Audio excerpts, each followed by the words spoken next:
from their encounters with races from other planets. The information is the activation.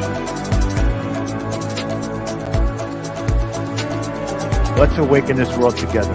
We are the forever students, and we will not be silent. We are the ones that we've been waiting for. It's pretty wild.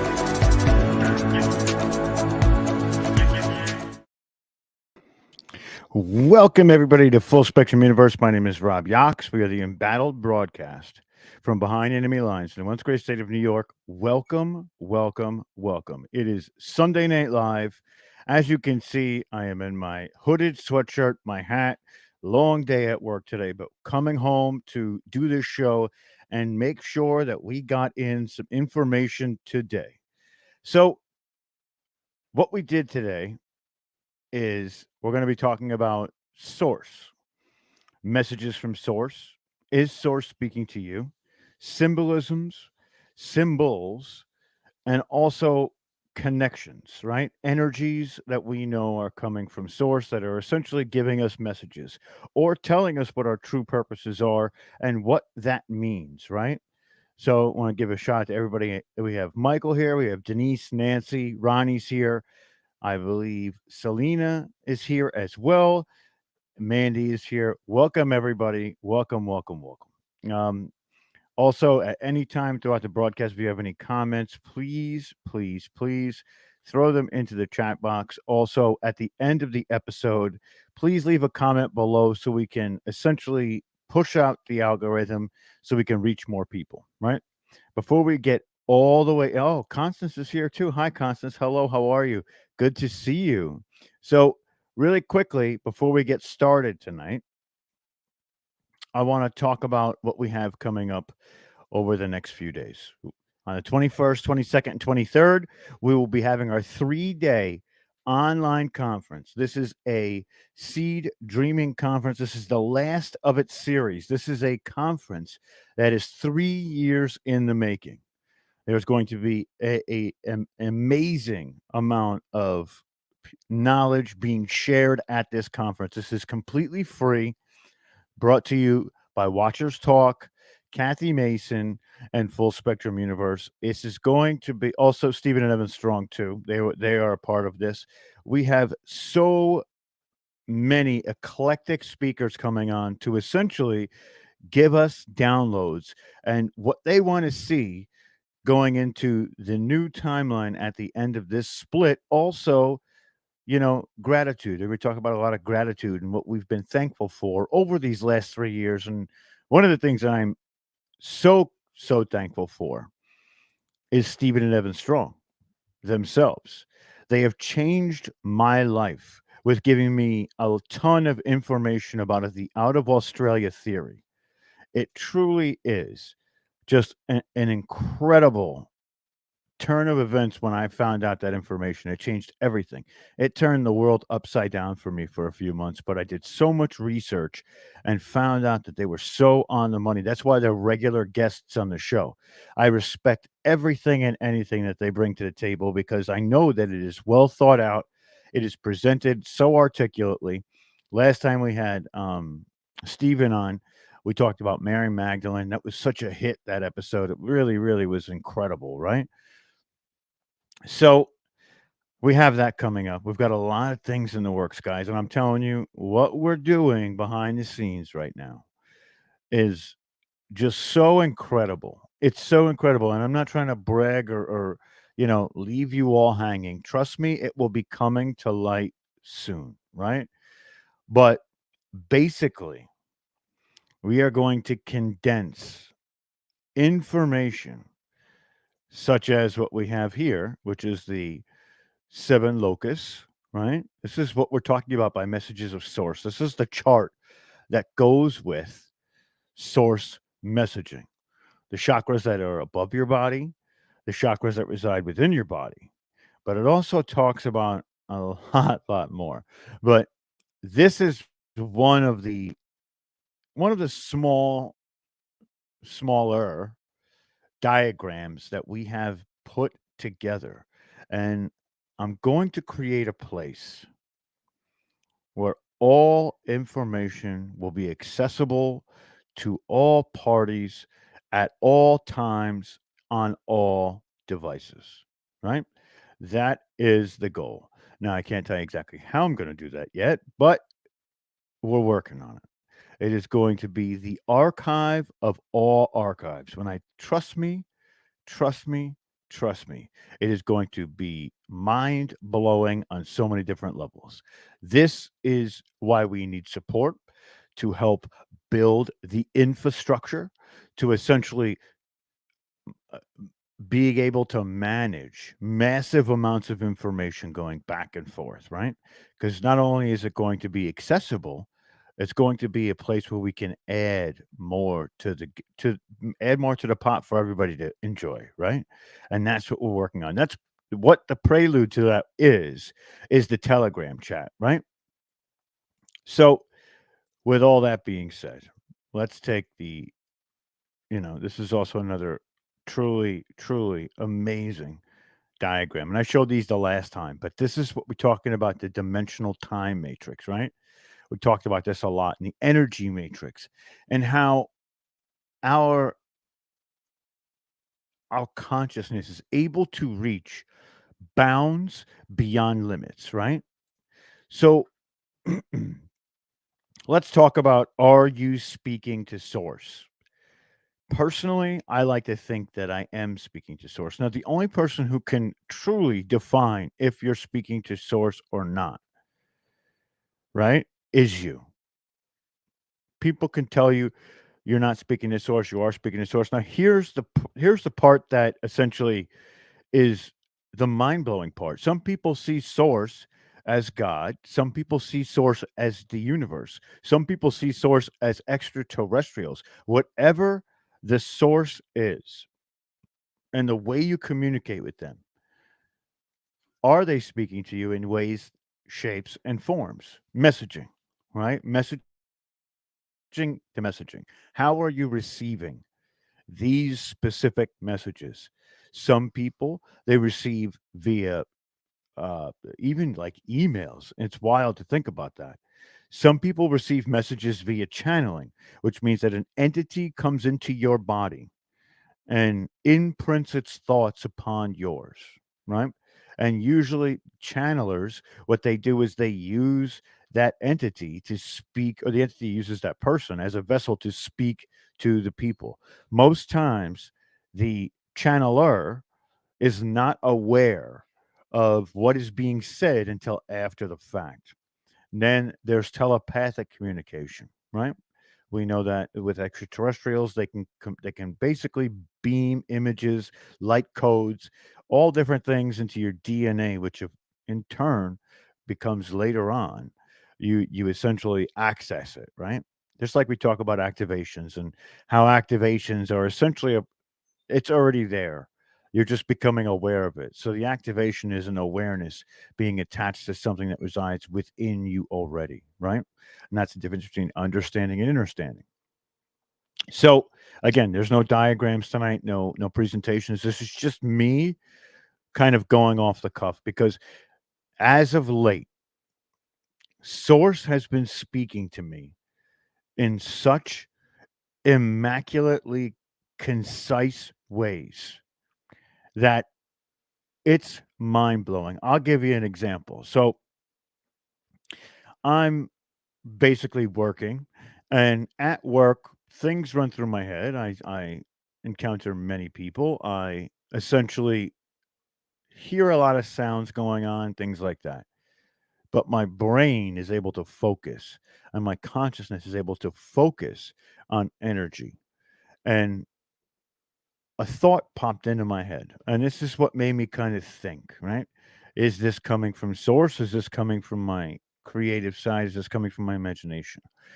And I thought to myself, I truly love even numbers. To me, even numbers, when seen in, let's say with some sort of subject material, it seems neat.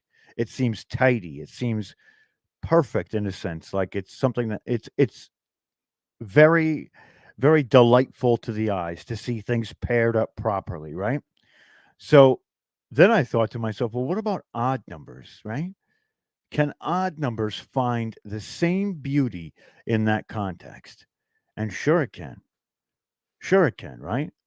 And this was a profound moment for me because when I looked at the odd number and I say to myself, well, let's say we have 5 circles, right? And we adjust those circles to be 3 and then 2, almost in the shape of a pyramid, or we can call it 6. And it doesn't look even, but it's buttoned up real nice, right? So there is fluidity to that. And to me, that fluidity becomes beauty because it was profound because it wasn't just circles, right? It wasn't just talking about, hey, look, it really looks cool, right? It's so much deeper than that because it's all about perception, right? And the perception of, I personally like even numbers. I like the way that the groups of 2 or groups of 4 or 5 or however it is. I like the grouping part of it. And this is why I do what I do because community is important to me. So we created our own, right? So that's sort of an even way of thinking of things. Now, the odd portion is essentially when we're looking at things in odds, and this is kind of where I'm, veering off into my own, I guess my own ideas of it. When we see things in an odd perception, sometimes we're like, well, it looks a little messy, right? But there's beauty in that mess. Just because everything doesn't button up properly doesn't mean that it's not aesthetically pleasing or it's not metaphorically pleasing, right? And also, when we see that odd number, what will it take for it to become an even, right? Do we have to add one? Do we have to take one away? But what's the purpose behind the adding or taking away? What sort of, and this is like, again, this is where I'm starting to contemplate. So if we're talking about information and odds and evens, right? We add 2 points to a set of 5 points. It becomes seven. And it seems maybe that it might not be completely consistent, right? But then the grouping, we can make it look nice, right? And I know I'm getting a really wildly off tangent because it was a deep moment for me. And how many people are looking for that even, right? And missing some of that beauty of the odd. And especially when it comes to, you know, uh, let's say data or, um, you know, our own histories, our own ancestors, and also where did this message come from that I'm sitting here thinking about, you know, all all this while, you know, extenuating myself physically? What makes me go back to this moment, and who gave me this precious moment throughout the day that sort of regained my sanity? It was a little hectic of a day. We were rushing around, things were getting a little off the wall.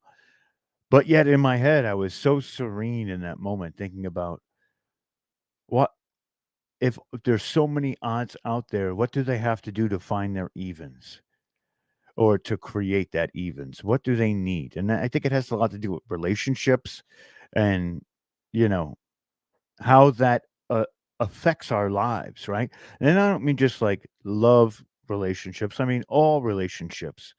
There's family units. Some family units are 3 people, some are 5, some are 6, some are 12, but all are equally as powerful to the beholder or the person that's within that family. So, who is anybody else outside of those units to say that that's not perfection in itself? And that's sort of where it came down to, right? And we're all perfectly imperfect. And that's what makes us beautiful because if we were all the same, imagine what life would be like. Now, we are, in a way, all the same, but in a way, we're individuals as well. And this is what Source wants us to know, that we are all part of a similar energy, but the ways in which we express that energy is slightly different compared to each of us. And that's perfection, because the whole spectrum is being contained within these avatars. And that's another reason why it's important to essentially maintain all of our avatar body, our consciousness, and our energy. And that balance is what creates the epiphanies that move us into these new stages of ascension, these new stages of essentially understanding how energy works with the ebbs and flows. So it was an extremely deep moment for me, because the contemplation was like, why did I need to see this or and hear this or feel this right now? And it was because it was hectic, and it was because things were a little amiss on that day. And I felt that it was Source talking to me, to bringing me back into alignment with my true Christos mission and bringing me back to center. When we can't do it ourselves, there are ancestors and Source there to help us. There is a group that is totally lifting us up at every moment of every day, and all we need to do is ask. That's it. The asking is the tough part. Many people have th- it comes back to the ego, right? People don't like to ask for help, even from uh, a higher power, or or from Source itself. There are many ways to connect to Source, right? Something is, well, right now, something is trying to get in the way of that direct connection. Because when we have that give and take of energy from Source, there are many advantages and some disadvantages, but advantages. It's a polarity in everything.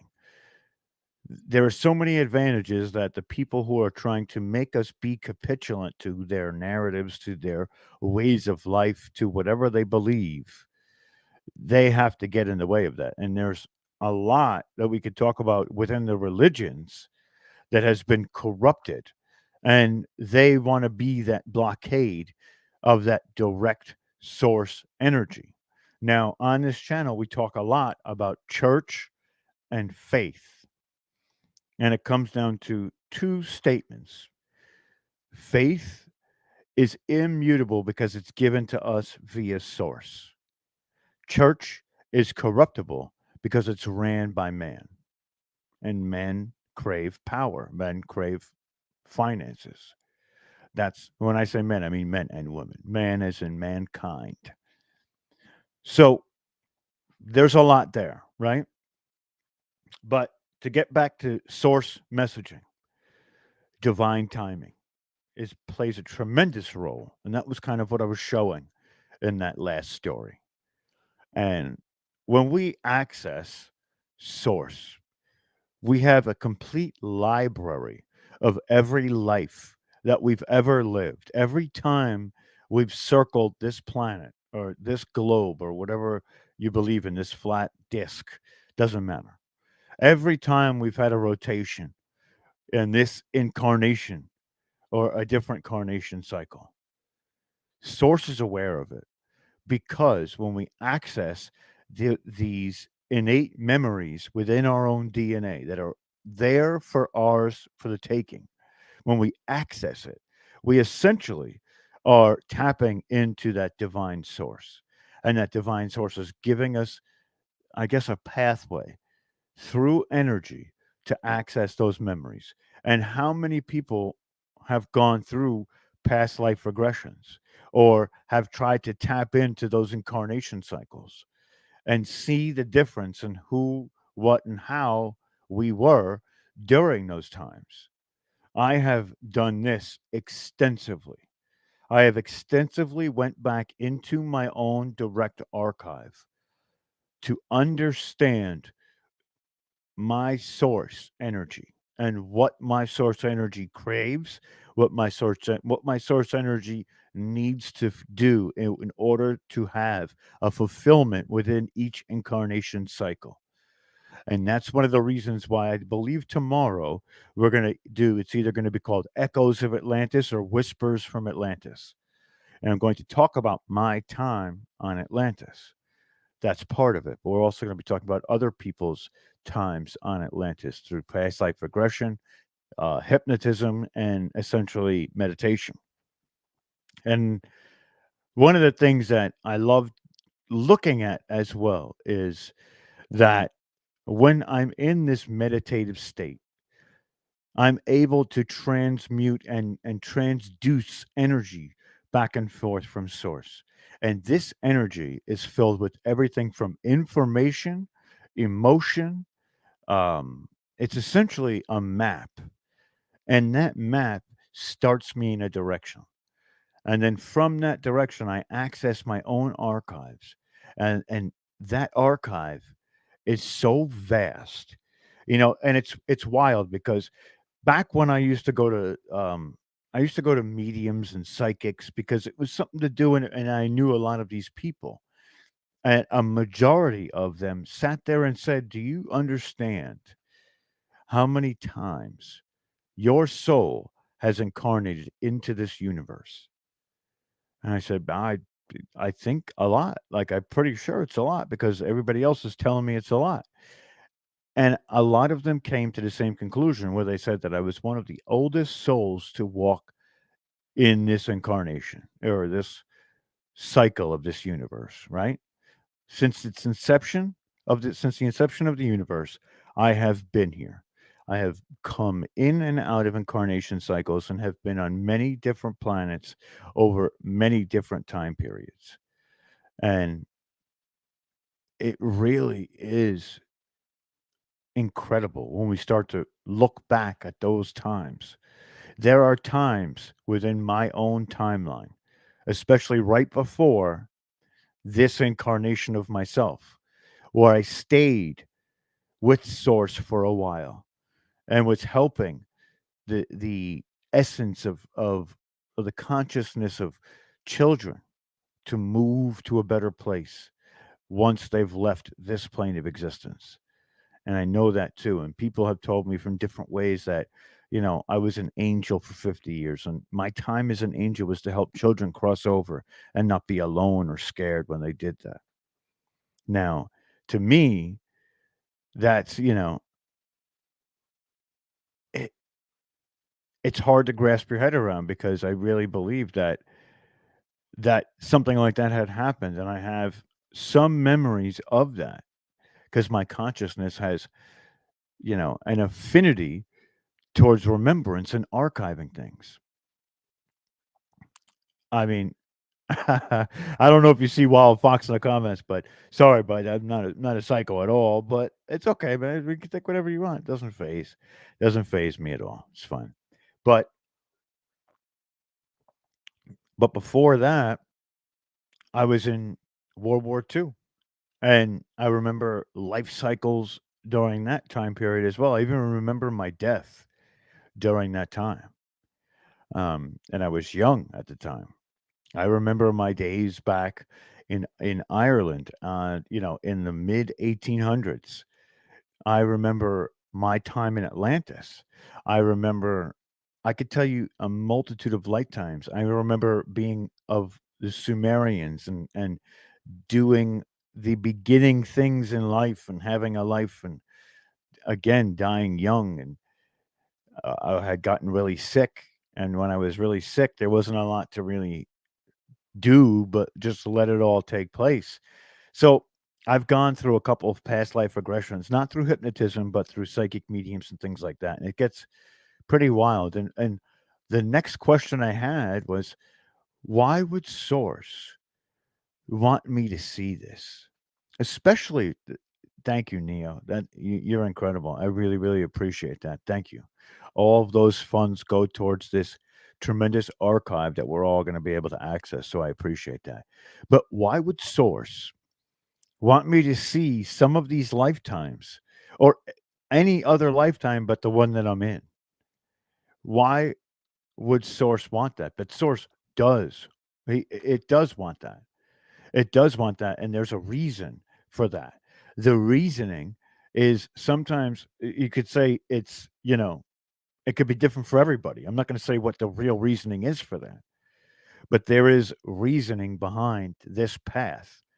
And now I think it was all a culmination to get to where we are right now and preparing myself with the ability to disconnect essentially from the physical and not care about the well-being of the physical avatar, knowing that consciousness is where majority of my existence lies. So whatever is to happen now, moving into this new timeline, this new era, if I have to stand on the front and in the front and be the sacrificial lamb so that others may move towards that better place, I'm okay with that. And I think that that's part of it. It's just a little, it's a very complex question, right? There is a lot of integration. There is a lot of integration with these timelines because there's times where I can remember so detailed now that it's almost as if it was this lifetime, but I know it wasn't. But again, off on a tangent, right? Speaking to source. And why is that important? Now, we also know that this world, this planet, whatever it is, this I'm trying to encompass everybody, whether it's a flat earth or a globe, doesn't matter. What I'm talking about is this great mother of a planet is so incredibly vast with the energies and the grids and all of the flows, portals, time dimensions, the dimensional densities. It has all of it.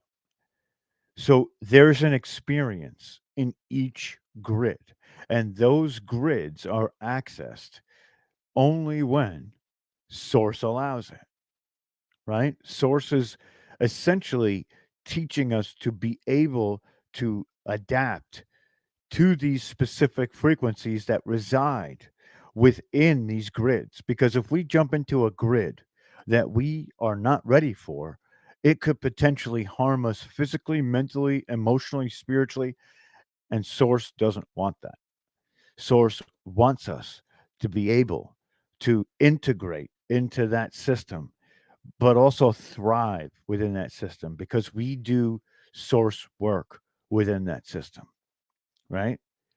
There's a lot of corruption and a lot of architecture left over by entities, extra dimensional and other, that essentially are wiping out, right? We are wiping them out. And especially when we acknowledge them and let that architecture essentially know that we're here to stay and you're not going to move us, it's done. It loses its luster, it loses its bluster, and it can't come out of that, and it will transmute into another area or another grid on some other universe, right?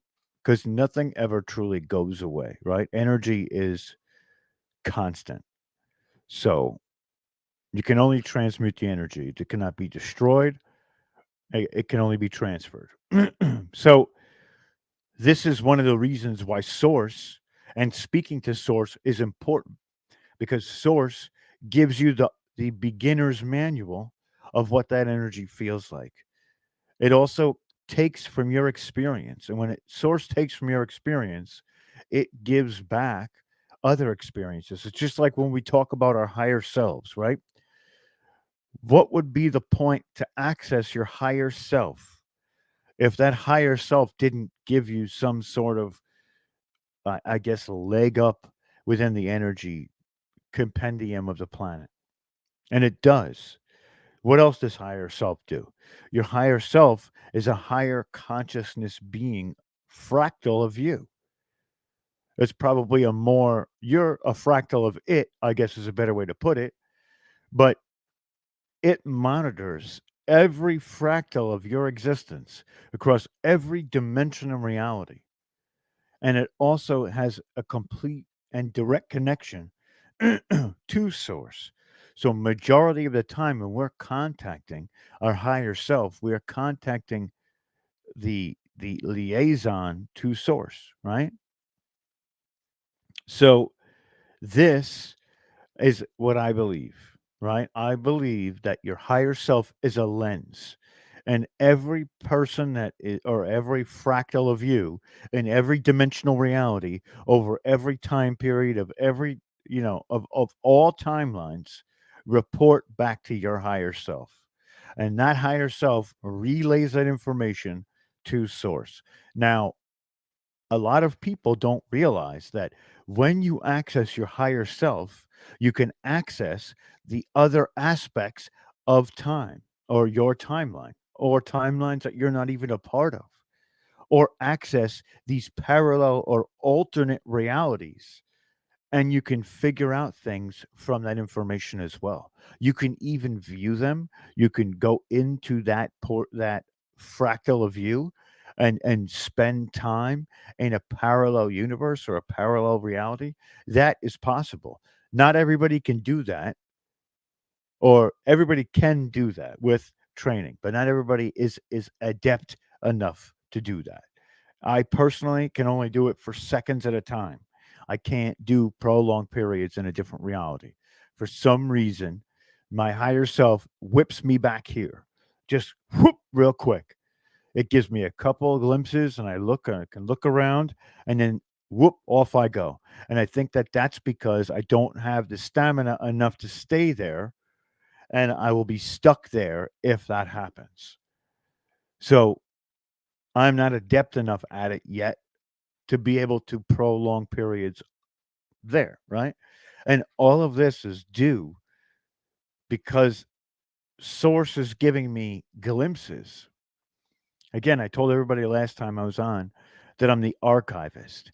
And what better way for an archivist to understand how these things work than to experience it? The experience is what the archive is basically collected of experiences. So it gives me the moment to experience it, but it doesn't want me to stay in those places. It wants me to keep open, right? Keep open to everything and all things around us, especially the energies, because the energies are truly just off the wall right now. They're off the wall. I'm actually going to find the Schumann resonance, and we're going to see what it's been looking like over the last few days because it's been crazy.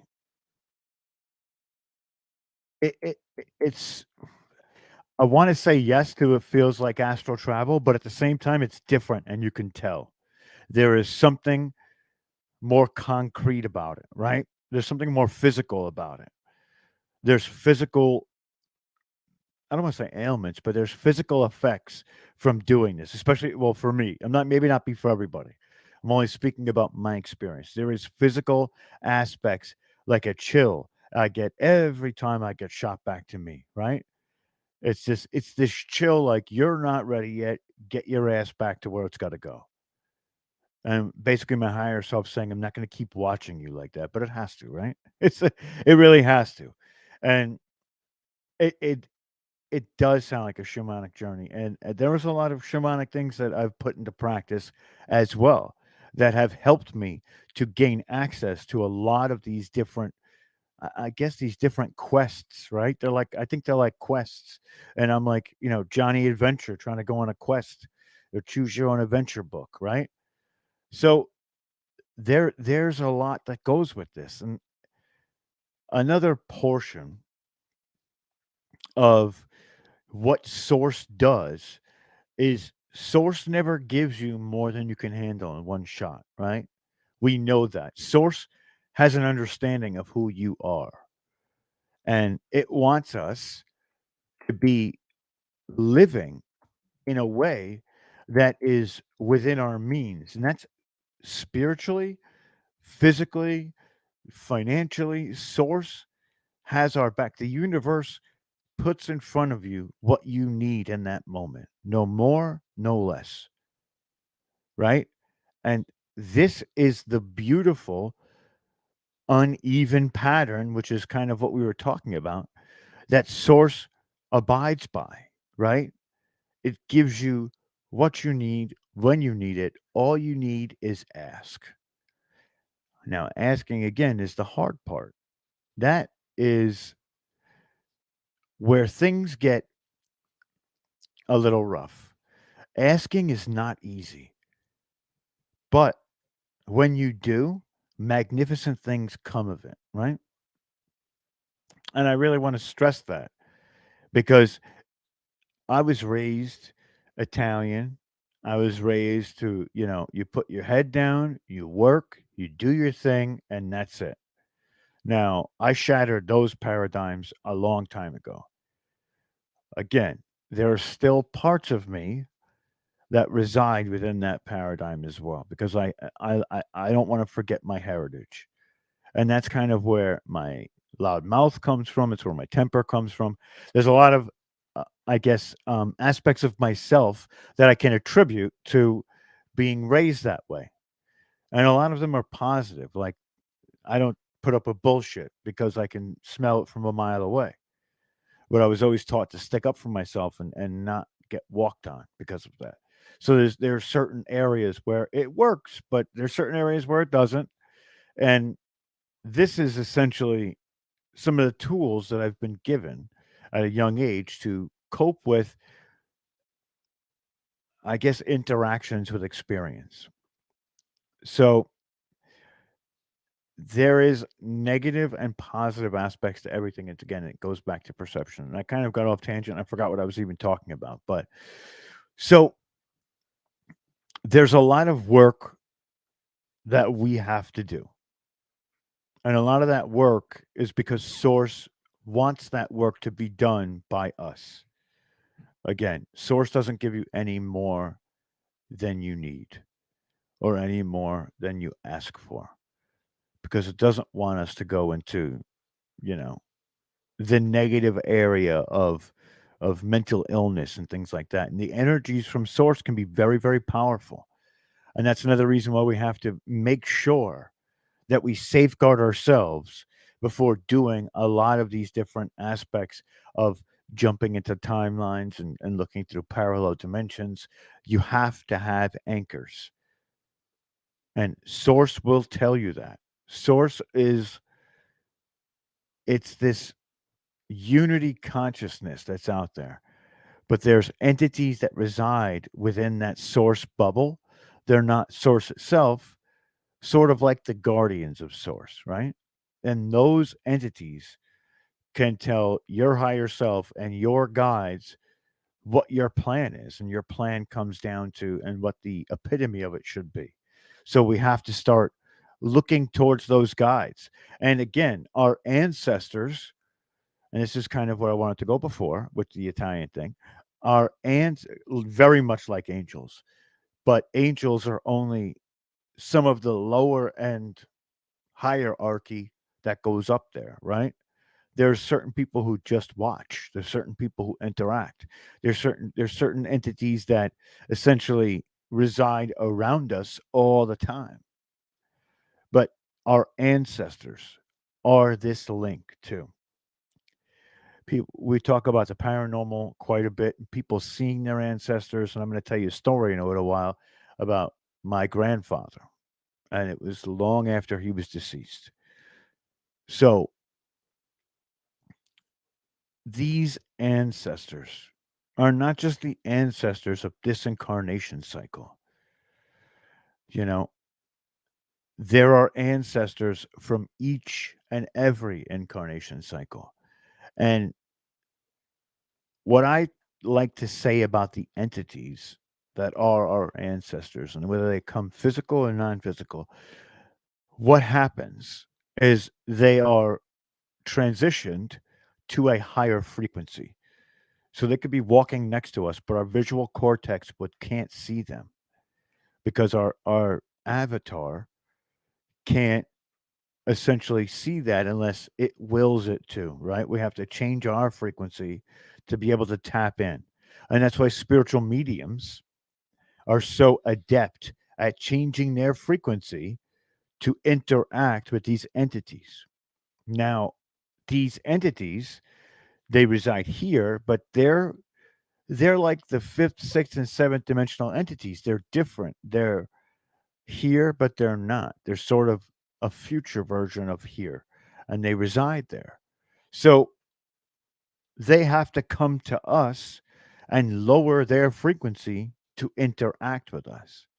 And it's important because their messages come from that higher plane of existence. That's where they've transitioned to. So it was about, I want to say, probably 7, 8 months ago. I was under a little bit of stress before getting married, and it was because of all the planning and finances and things like that. It was a lot of stress. So, I mean, the day was beautiful when we had it, but it was a lot of stress. And in mind, subconsciously, I kept thinking to myself, what if the relatives that I had on this incarnation could see me now? Like, I wish they could be a part of that day with us. And, not just for me, but for my wife too. And what a sight it would be to have all those people. Plus, we were getting photos because on a fireplace mantle, we had my parents, we had her parents, we had our grandparents, and it was a really an emotional mantle at the wedding and during the reception. And I really, really wanted a lot of my relatives to be there. When I was younger, I lived with my grandmother and my grandfather from my mother's side, and they were very, very close to me. And I mean, I love my grandmother from my father's side too, but they were very, very close to me, and I still miss them a lot to this day. But um, there was a lot of stress and a lot of things going on, and I thought to myself, it would be great if they were there, but I knew that they would be there spiritually, right? I knew that they would be there in essence.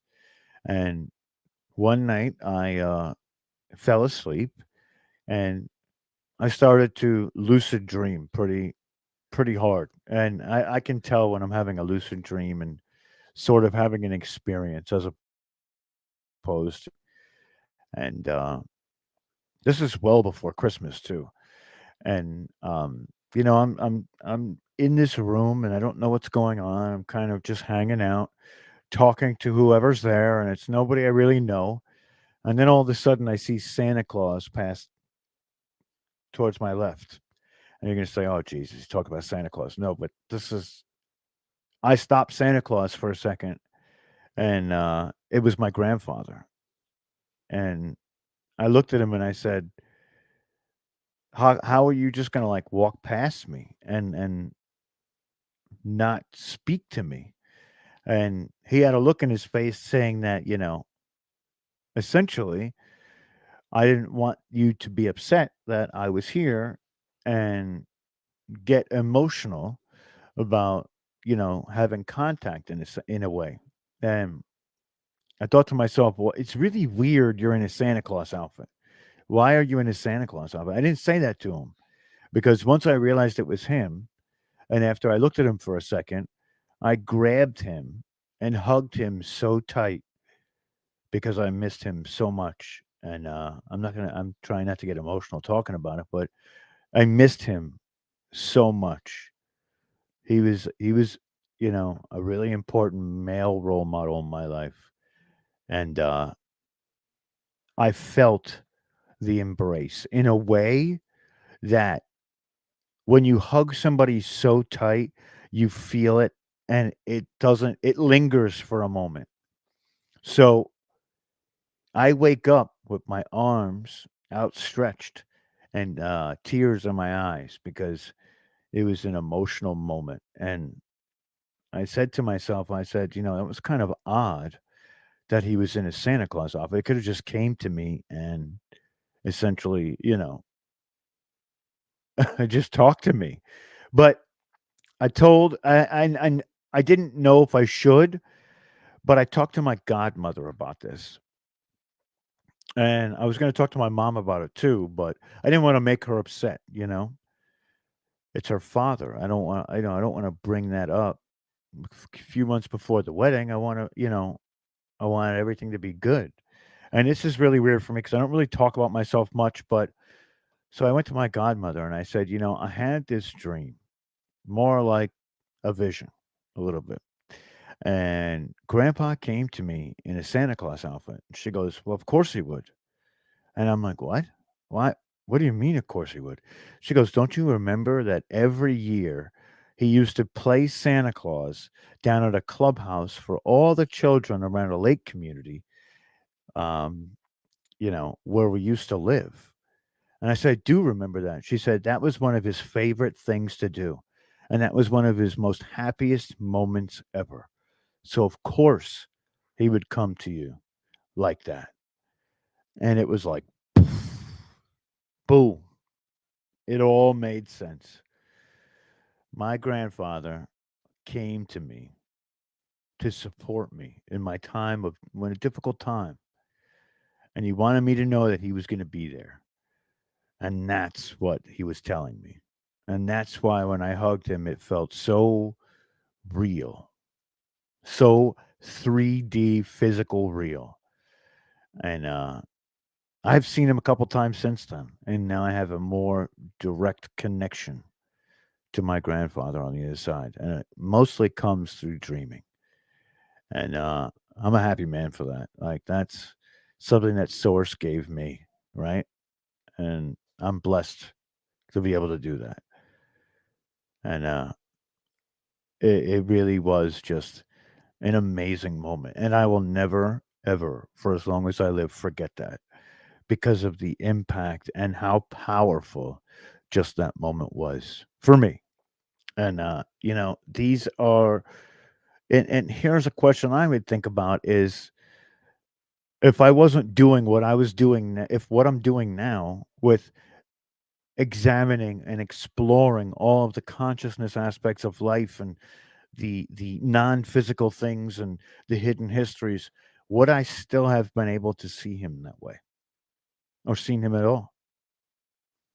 Or is that just divine timing, right? Source giving us something that we need in that moment. No more, no less. But Source has our back. And my question to everybody out there is Source speaking to you? And if it is speaking to you, are you picking up what it's putting down? I hope so. And this is why we have to be open to signs and understand those signs and let those signs come in. Just like the sign that I had earlier with the odds and the evens. That was a sign to appreciate others' perspectives in every which way, shape, and form, because every portion of it is beautiful, whether it's odd or even, or it's an odd looking for its even, or an even looking to be an odd. It doesn't matter. It doesn't matter. It's all source energy. And we have to understand that.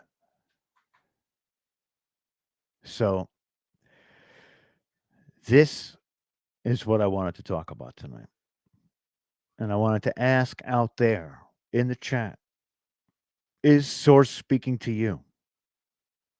And if so, what is it telling you right now? Is there anything that is a symbol or a sign to you that source is talking? I hope it is. I hope it is. And I hope you're getting everything that source is putting down for you because it's all right there. It's all right there for you. Just need to see it. You just need to access it. You just need to be aware of it, right? So I hope everybody has enjoyed this little, rant, I guess. But we're gonna I think tomorrow night we're gonna be doing Atlantis. And I really want to get into a little bit of Atlantis with everybody and talk about my time there because I've done a lot of deep dives on myself and finding my memories from Atlantis, you know. So I hope this touched all of you as it's touched me, and again, I hope you see those signs. And again, share this out to every platform you possibly can. We need to wake up as many people. We're getting to that winter solstice, aka summer solstice in Australia. We need to affect the change because we are the ones that we've been waiting for. And if not us, then who? And the information is truly that activation, right? When this is over, please leave a comment below. And that helps push us out to more places. And I really, really hope we get to touch as many people as we possibly can. That's part of what we're doing right now. I'm just talking about this. And just keep doing what you're doing. Receive love. Love is everything, you know? So I really hope this has touched people as these have all touched me. I mean, all of this information has done something to me. And when it's done something to me, it's given me access to more of myself. And that has to count for something, right? It really does. It really does. So, with all that being said, I love all of you. I am with all of you always. And if there's anything I can do for you, we're putting together a couple of courses, a couple of team meetings. When I say team, that's everybody. And we're going to have open conversations. So it's not just me telling you what I think. I want you to tell me what you think about too. And that's important for us to find these common places where we can have these open conversations because those conversations are so enlightening and I love it. I love them. And I hope everybody else does too. So, with that being said, my name is Rob Yox. Please leave a comment underneath so we can boost the algorithm. We need to get out there. And I hope everybody enjoyed this. And I'll talk to all of you tomorrow night. And we talk about Atlantis. Have a good night, everybody.